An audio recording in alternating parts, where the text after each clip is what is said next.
E olá, senhores e senhoras, sejam bem-vindos a mais um vídeo do canal. Meu nome é Caio Costa, sou médico residente de ortopedia do primeiro ano ainda, mas já sou residente de ortopedia e traumatologia. E no vídeo de hoje a gente vai falar aí sobre esse caso interessante. Como é que um rapaz conseguiu crescer 17 centímetros? Saiu de 1,65 m para 1,82 m. Caraca, isso é possível? Como que isso é possível? Vamos explicar hoje aí quais foram os métodos envolvidos e como é que isso foi possível, beleza? Então, o que foi que aconteceu aí? É um rapaz chamado Mr. Broken Bones no Instagram. Esse rapazinho aí, ele decidiu que ele tava muito baixinho, muito traumatizado. Ele falou, rapaz, tenho que ficar grande, eu vou ficar grande. E aí, foi para a Turquia fazer essa cirurgia. E aí é uma cirurgia feita na Turquia. E ele conseguiu, cara, conseguiu crescer 17 centímetros. E aí ele gravou um vídeo que viralizou no TikTok. Vou até mostrar aqui pra vocês. Rapazinho esse aí, ó, o Mr. Broken Bones, né? Mr. Broken Bones é um rapaz aí que, olha, saiu aí de baixinho, 1,65 m, pra ficar altinho. Não é tão alto, não. Eu tenho 1,98 m, posso falar isso. Ele conseguiu crescer, não vou botar a música, né? Porque se botar a música aí, os direitos autorais quebram tudo. E aí ele mostrou toda a preparação dele ao longo desse internamento. Ele ficou lá na Turquia, ele aí e os outros colegas dele lá fazendo esse tratamento e alongamento ósseo. Como é que isso é possível? Como é que isso acontece? Como é que ele consegue se submeter a tanta coisa para conseguir crescer? Então, o procedimento, na verdade, que ele fez, ele até mostra aqui em um outro vídeo, deixa eu mostrar para vocês. Esse aqui que ele mostra, ele foi lá na Turquia. Aqui, opa, deixa eu até voltar aqui. É um procedimento feito a partir procedimento de alongamento ósseo. Na ortopedia a gente trabalha com alguns mecanismos para proporcionarem esse alongamento ósseo que a gente já faz. Muito comum com pacientes que têm infecção osteomielite, né? Às vezes eles têm que tirar a prótese, tem que tirar, por exemplo, uma haste que ele colocou, uma placa que ele colocou, e aí a fratura ela permanece. Então a gente tem que alguma forma de conseguir tratar essa fratura sem ter um fixador interno, porque esse fixador interno ele fica coberto por o biofilme, né, que a gente fala. Então por isso ele inviabiliza a gente tratar uma fixação interna. E aí, por isso a gente muitas vezes tem que tratar uma infecção de osteomielite com um fixador externo chamado Ilizarov. O Ilizarov é este fixador aqui que tá do lado aqui. Ele serve justamente para isso. Então ele é um método de fixação externa criado lá por um russo que cria toda essa gaiola para manter a perna estável,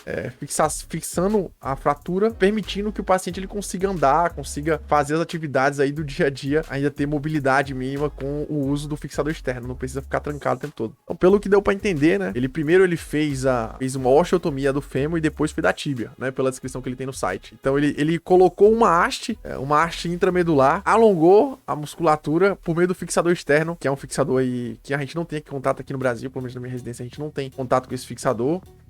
Pelo que eu tava pesquisando na internet, é o fixador World Motus. E aí você consegue ir aumentando um pouquinho a distância e conseguindo fazer esse ganho de altura que ele conseguiria. Ele colocou essa haste e ia ganhando 1 milímetro por dia. E aí ele conseguiu aí ganhar 8 centímetros na perna e 7 centímetros na tíbia. E aí ele ficou grandão. Como é que acontece esse processo? Como é que isso é possível, né? Como é que isso é possível? Então o tecido ósseo, né, é um tecido vivo. Ele não é o osso como muita gente pensa, ele não é algo morto, não, que a gente não é cálcio puro, não. É um tecido vivo. Esse tecido vivo ele tem a capacidade de regeneração, tá? Que a gente chama isso de consolidação óssea. O método que foi utilizado é tanto uma haste intramedular quanto um método de fixador externo, eles utilizam a capacidade de formação do calo ósseo. Então é uma cicatrização, uma consolidação óssea por meio do método que a gente chama na ortopedia de estabilidade relativa. Então você consegue criar uma estabilidade daquilo ali que vai criar uma formação de um calo ósseo. Esse calo ósseo, a princípio, como você fez uma osteotomia, você criou uma fratura. Então você fez a osteotomia, que a gente fala, ó, osteotomia é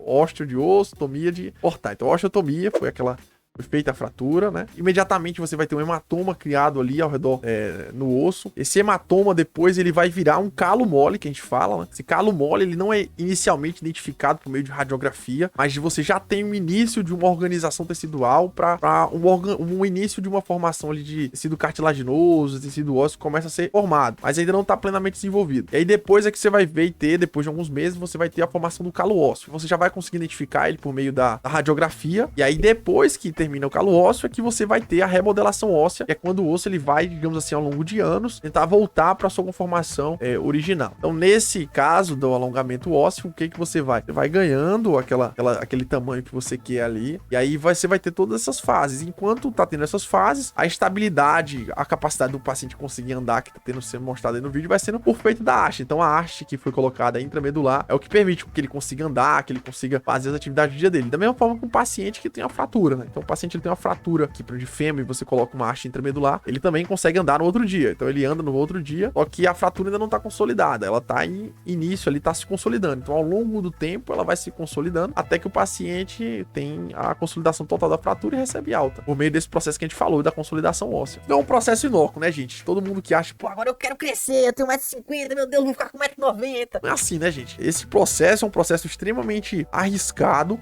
né? É um procedimento estético extremamente arriscado, que envolve um risco muito grande, causa muitas dores, né? Isso deve causar muitas dores no paciente. E você também vai ter a partes moles, né? Então todo o tecido de partes moles, musculatura, subcutâneo, pele, ele também vai ter que vai sofrer tração para crescer também, tem a multiplicação celular. Então esse é um processo que vai causar dor, o paciente ele vai, às vezes, sofrer vários riscos ao longo da vida dele inteira. Então ele vai ter que tomar cuidado para não sofrer uma fratura ao redor da prótese, né, que foi colocada uma haste. Então essa haste, ela vai causar riscos, às vezes, dele sofrer uma outra fratura periprótese. Ele vai ter necessidade de acompanhamento, de uma fisioterapia agora pro resto da vida dele, para evitar justamente que ele tenha, porque ele pode ficar com a deformidade. Às vezes essa haste, o cirurgião que for fazer, ele vai ter que tomar muito cuidado para, às vezes, o segmento distal, ele pode ficar, às vezes, em varo que a gente fala para dentro, né, ou para fora, em varo oval, e aí às vezes pode ficar uma perna maior do que a outra, também tem que tomar cuidado com isso. E aí, se fica em varo ou fica em valgo, isso pode gerar uma artrose, né, uma artrose no joelho, uma artrose no quadril, entendeu? E aí ele sofre todos esses riscos de desenvolver isso ao longo dos anos, né,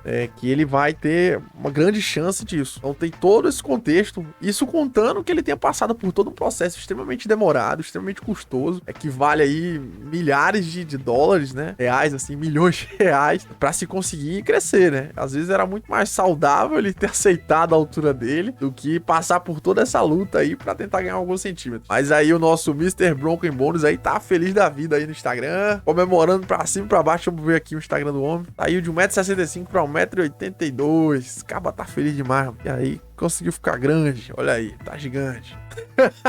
Assim, né, cara? Cada um sabe aí do seu drama, mas o preço que paga, às vezes, é muito alto, né? E o risco que ele tá correndo também é muito alto mesmo. Mas é isso, galera. Isso não é um procedimento nada simples, não é extremamente arriscado. Já vem feito. Isso é feito em alguns países lá. A Rússia fazem isso, na Turquia agora eu fiquei sabendo também, né? Esse procedimento. Espero que tenha ficado de curiosidade pra vocês. É possível você crescer. Você que é baixinho aí, ó, tem esperança. Não gostei. Asmei. Não é tão inócuo assim, então tome cuidado. Vamos trazer mais vídeos de curiosidade pra vocês, médicos. Espero que tenham gostado. Tamo junto, galera. Deixa aquele like, comenta aí alguma coisa que vocês tenham gostado do vídeo. E é nóis. Valeu!